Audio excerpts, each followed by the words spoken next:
bom. Então vamos lá. Em nome do Pai, do Filho e do Espírito Santo. Amém.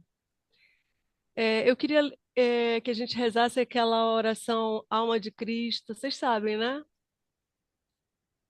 Não sei se eu sei ela toda, mas eu vou, porque a gente vai estudar sobre a alma de Jesus. Olha que lindo, coisa louca. Alma de Cristo, santificai-me. Corpo de Cristo, salvai-me. Sangue do lado de Cristo, inebriai-me. Paixão de Cristo, consolai-me. Ó bom Jesus, ouvi-me, dentro de vossas chagas escondei-me, não permitais que eu me separe de vós, do espírito maligno defendei-me, na hora da minha morte chamai-me, e mandai-me ir para vós, para que com todos os santos vos louve por todos os séculos dos séculos. Amém. Em nome do Pai, do Filho e do Espírito Santo. Amém. Parece que essa oração foi feita por Santo Inácio de Loyola. Que inspiração, né? Aqui, esse aqui é o livro que a gente está usando de guia para resumo. Ele é maravilhoso, todo marcadinho aqui, ó. Dá para ver não, né? Cheio de marcações de rabiscos para vocês verem como eu estudo, tá? Ou seja, como sempre, eu não estou falando o que eu acho, até porque eu não posso achar nada com relação a isso, porque é muito difícil e qualquer coisa que você ache, você vai falar uma grande heresia, né? Tem isso, né? Essas coisas muito específicas assim, né, da criação da Virgem Maria, de Jesus. Se você fala uma vírgula errada, você está falando uma heresia que já foi combatida pela igreja, né? Bom, olha que lindo que a gente vai estudar. A gente vai estudar a santidade de Jesus, ou seja, o estudo da sua santa alma. É lindo, né? Porque, como verdadeiro homem, ele tem uma alma criada, e como verdadeiro Deus, ele é a segunda pessoa da Santíssima Trindade. Tá bom? Então vamos lá. Jesus foi concebido virginalmente no seio de Maria, portanto, está isento de toda mancha do pecado original. E foi pelos méritos que sua mãe pelos seus méritos que sua mãe foi preservada e imaculada. Então a gente já sabe disso, porque a gente estudou a Virgem Maria e já sabe que ela foi preservada por antecipação, né? Quer dizer, o filho dela ainda não tinha nascido nem morrido, né? Mas ela foi salva, redimida e resgatada por ele também, né? E pelos méritos do seu filho, Antecipou, ela né? foi imaculada, sim. Engraçado que Santo Tomás de Aquino, a gente também já falou sobre isso na aula da Virgem Maria. Não foi Santo Tomás de Aquino que descobriu isso, né? Não foi dado a ele, foi um franciscano, Dan Hans Scott. Scoto, Dan Scott. ele que chegou a essa conclusão. Eu penso assim, Jesus, tipo assim, não vou te dar tudo, Tomás. Você é mega inteligente, mas você vai ficar sem essa para te humilhar. Mas parece que tem uma explicação, parece que no tempo dele não havia essa discussão no nível que teve depois, assim, e ele analisou a coisa usando alguns parâmetros que São Paulo fala, alguma coisa assim. Enfim, mas ele acabou que Deus não deu essa graça para ele. Bom, então Jesus era impecável. Impecável. Impecável. Isso é lindo. Essa palavra é linda, né? Assim como a mãe dele também era impecável, ela não podia pecar, ela era imaculada, né? Mas só que quando a gente fala isso de Jesus, a gente fala de uma forma muito diferente, porque ele, como Deus, ele não pode pecar, né? E como ela, como uma criatura, as pessoas podem abrir esse precedente. Ah, mas se ela, não sei o quê, aquelas coisas loucas que as pessoas ficam vasculhando, tipo assim, ah, mas ela podia ter dito não, e aí Jesus não teria nascido, e blá blá blá, e blá blá blá. Mas no caso de Jesus, isso não existe, né? Ele realmente é... A minha internet está instável, o que ele está dizendo para mim aqui, mas tudo bem, vocês estão me ouvindo, né? Então, a razão da impecabilidade de Jesus são três. Primeiro, pela sua personalidade divina. A gente não pode esquecer nunca isso, nunca. que Jesus, ele tem a personalidade da segunda pessoa da Santíssima Trindade. É tudo que ele faz e tudo que ele é a ação de Deus. Mesmo que ele esteja tendo uma ação puramente humana, como dormir, por exemplo, ele não deixa de ter a personalidade divina. Ele está dormindo com Deus, ele não está dormindo, ele nunca. Porque a união hipostática é a união das naturezas, né? Então, verdadeiro Deus e verdadeiro homem. Então, eles não se, nunca se separam, né? Ele não deixa de ser Deus e não deixa de ser homem. Não tem uma coisa assim, tipo, ah, agora eu sou só homem, agora eu sou só Deus. Tem muita gente, isso chama-se modernismo, né? Que fala isso e tá errado. Tipo assim, agora ele é só homem, agora ele é só Deus. Tipo assim, quando a Virgem Maria, eu já ouvi pessoas, inclusive tomistas, falando isso. Quando a Virgem Maria pediu para ele fazer o milagre de Caná, ela sabia que não tinha mais vinho e ele não sabia. Claro que ele sabia, ele não deixa de ser Deus em nenhum segundo, né? Ele sabia, ele deixou que a mãe dele, ele sempre permite aquela ação. Ele não tá assim, tipo, ah, agora eu vacilei, né? Não percebi. Isso não existe em Jesus. Ele sabe tudo, ele é Deus. Ele é Deus, a gente não pode esquecer isso. E senão a gente vai errar, senão a gente não vai entender como é que ele é, entendeu? A gente não vai entender como é que ele funciona. Ele é, apesar dele ter vontade, ele tem duas vontades, tá? Ele tem duas inteligências. Ele tem a vontade humana, a vontade divina. A inteligência humana e a inteligência divina. No entanto, a personalidade dele é a personalidade divina. É assim e ponto. A gente só tem que saber isso. Ah, por quê? Como? Em que circunstância? Ó, é assim, ponto, entendeu? Ah, não estou conseguindo entender. Não interessa. As dogmas da igreja é assim: se a sua inteligência, se a nossa inteligência não alcança, problema nosso, reza para a gente conseguir entender. O problema é que é isso. Ah, porque eu não entendo, então não é. Não, a Santíssima Trindade você não entende, né? É, a Virgem Maria foi concebida sem pecado. Ah, não acredito, no entanto, né?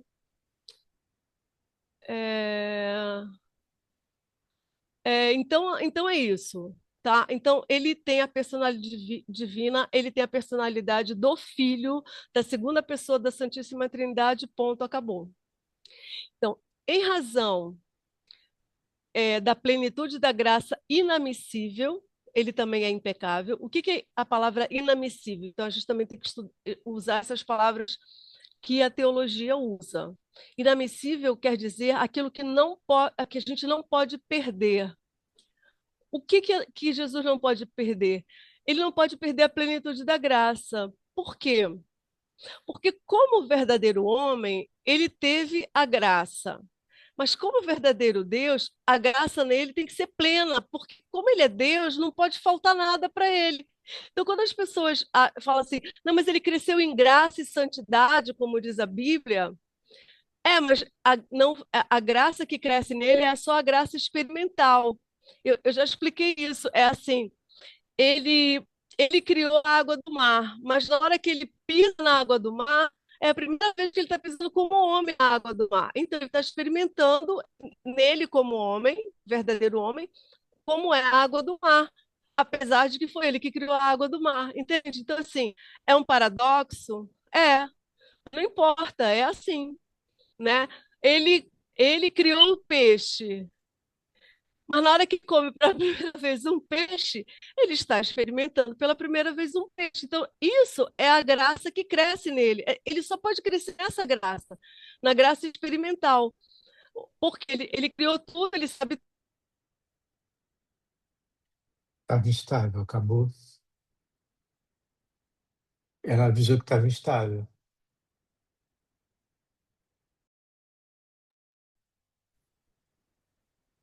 cair. Peraí, É, deixa eu você botar. avisou que estava instável, né? Deixa eu É, botar de novo. eu acho que aqui em casa também tá ruim a internet. É o vento, tá ventando muito. a gente estava falando sobre isso, né?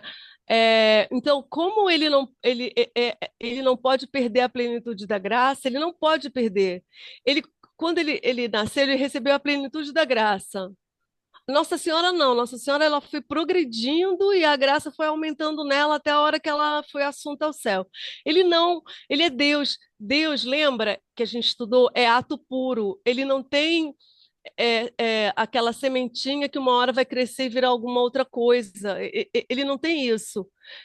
Então, se ele é ato puro, ele não pode crescer em nada, ele tem que ter tudo pleno. Então, ele tem a graça plena. A outra coisa, porque ele é impecável, é a imediata visão beatífica, justamente porque ele tem a união hipostática, né? É que ele tinha a visão da soberana bondade de Deus, da qual não poderia se afastar pela união hipostática. E nós só vamos ter isso no céu. Então, veja bem como é que ele era. Ele tem a visão hipostática, a união hipostática, ele é verdadeiro Deus e verdadeiro homem. Ele tem duas vontades, a vontade humana e a vontade divina. Ele tem duas inteligências, a inteligência divina e a inteligência humana. Ele está vendo Deus face a face, tá? Ele tem a plenitude da graça. Então, assim, ele como homem está aqui nesse mundo, mas ele também já está no outro, porque ele sempre teve no outro também, porque ele é a segunda pessoa da Santíssima Trindade. Ele não pode funcionar como um homem qualquer, sabe? Isso é uma coisa que a gente tem que ter isso muito claro na cabeça da gente, né? Que ele não pode funcionar como um homem qualquer. Ele é Deus, né? Então, o funcionamento dele é diferente do nosso, completamente diferente. Ele viveu e vive, porque agora ele está na glória com o corpo dele.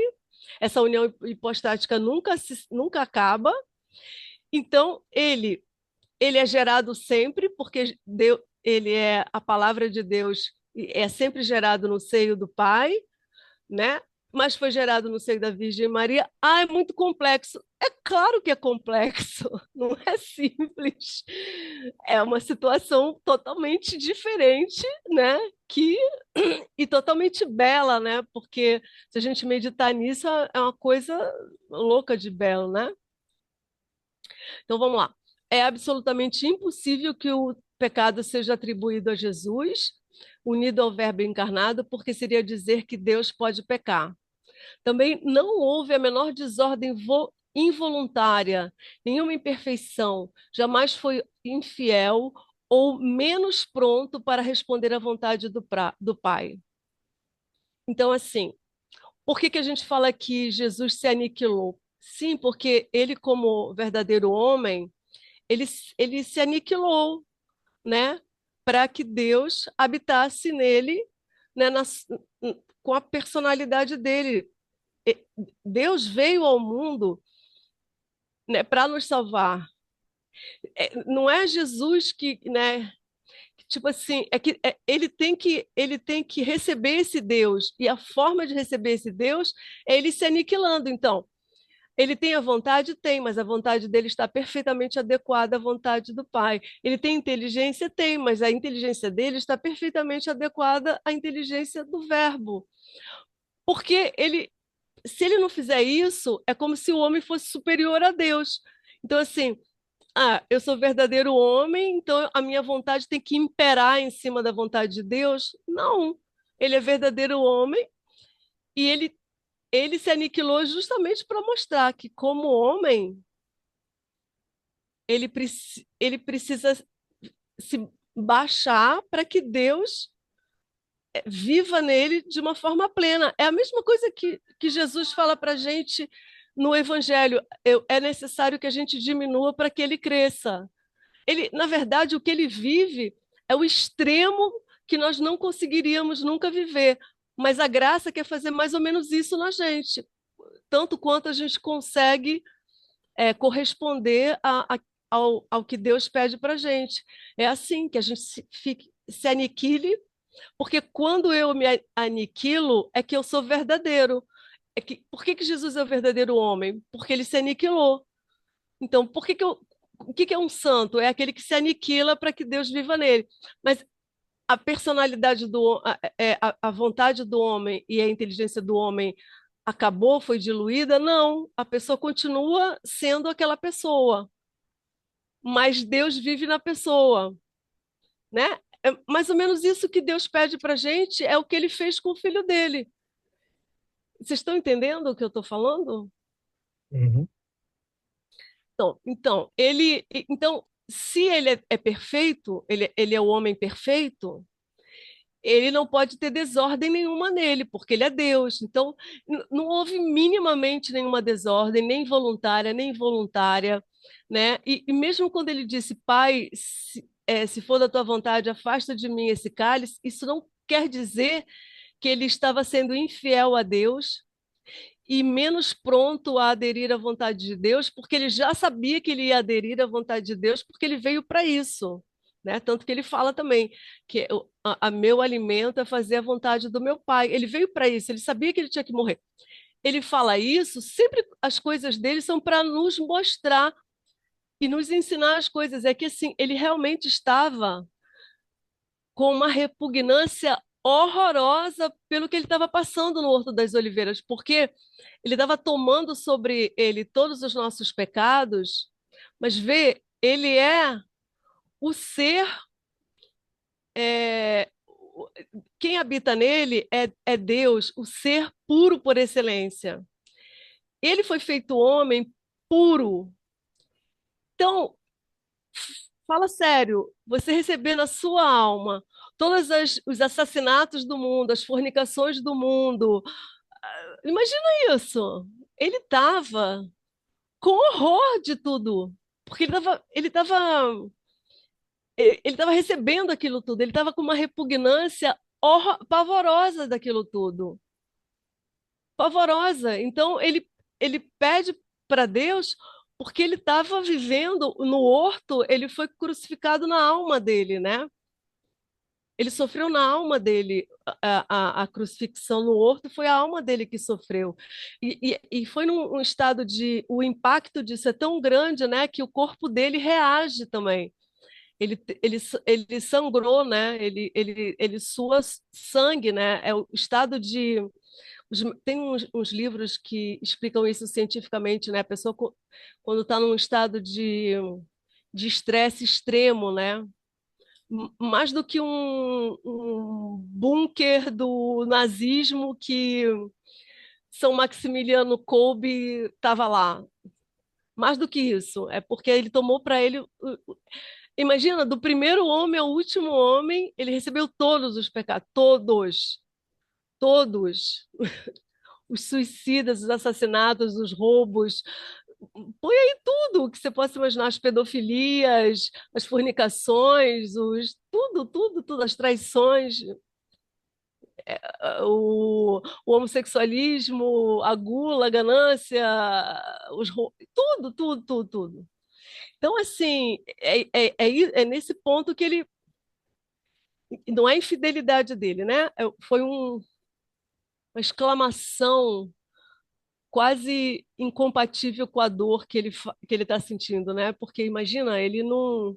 Ele só fala, pai, se for possível, mas é, é tão belo isso, né? Ele é tão incrível que até nisso ele não, né? Ele não está histérico, né? Berrando, não, ele é manso sempre, né? Até na hora que ele está indo para a morte dele, ele está manso, né? Bom, Jesus em sua santa alma está, ele está separado do espírito do mundo. Isso é incrível, né? O mundo não toca nele, o demônio não toca nele, porque ele vem do alto, né? Ele é o verbo que se fez carne, descido do céu para nos salvar. Nós somos daqui, nós viemos daqui da terra, né? Nós fomos feitos pelo barro, né? Nós fomos feitos pelo barro.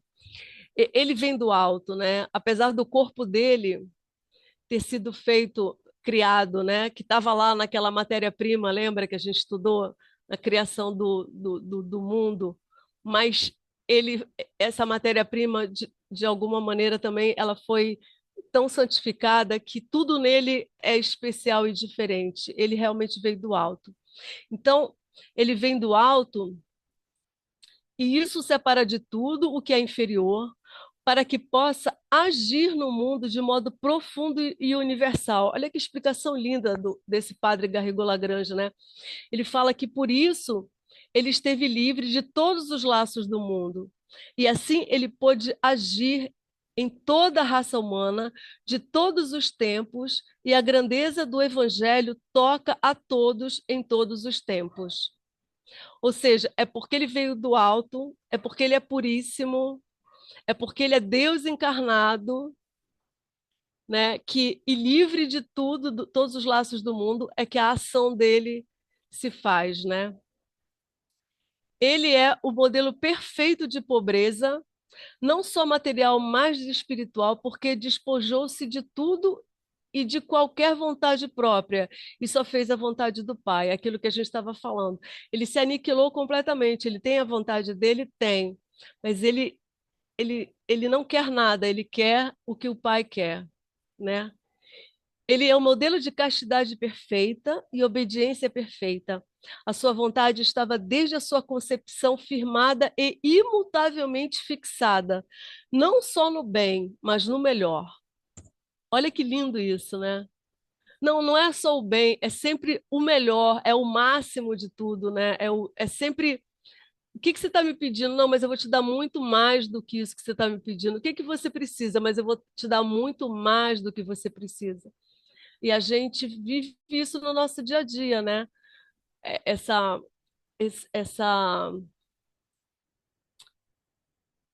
essa vontade, essa bondade de Deus, né, em Jesus, né? Que ele, a gente pede isso, ele dá uma coisa imensa, né? E a gente fica assim, meu Deus, eu não sou digna de receber tanta coisa, né?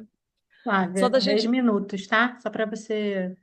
Tá, eu vou acabar esse parágrafozinho, aí a gente vai na próxima e aí eu termino. A plenitude da graça na sua alma aumenta Olha que lindo isso. A plenitude da graça na sua alma aumenta consideravelmente a sua capacidade de sofrer pelo pior mal, o pecado mortal. Ele sofreu pelo pecado na medida em que ofende ao Pai e na medida do seu amor por nós, que o pecado destrói e mata. Então, ele sofreu incomparavelmente mais na medida da sua pureza e do seu amor.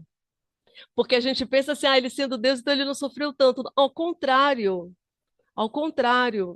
Porque ele sendo verdadeiro Deus, Deus é impassível, não pode sofrer. Mas ele sendo verdadeiro homem e sendo perfeitíssimo, ele tem uma capacidade de sofrimento infinitamente maior do que nós. Porque, inclusive, o corpo dele foi feito para ser o corpo de Jesus, né? Não é qualquer corpo, né? É um corpo, inclusive, que sofre muito mais do que o nosso corpo. Nós temos a distração que nos diminui o sofrimento. Ele não tem distração, tá? O, é, que nem quando a gente chega no purgatório. Por que que sofre mais no purgatório? Porque não tem distração. É só a nossa alma. Então, ele também não tem distração. E distração é um problema do pecado mortal, do pecado. Ai, meu Deus. Do pecado original. Desculpa. A distração é uma consequência do pecado original. Essas imperfeições e falhas humanas que nós temos, assim, é, precipitações, essas coisas todas, é tudo o pecado original que deixa na gente e ele não tem, nem a Virgem Maria tem. Agora, essa parte eu posso esperar para o próximo bloco. Vocês querem fazer alguma pergunta até que termine o tempo ou já quer parar? Não, eu não quero fazer nenhuma pergunta, não. Quer, Carlos? Você está sem microfone.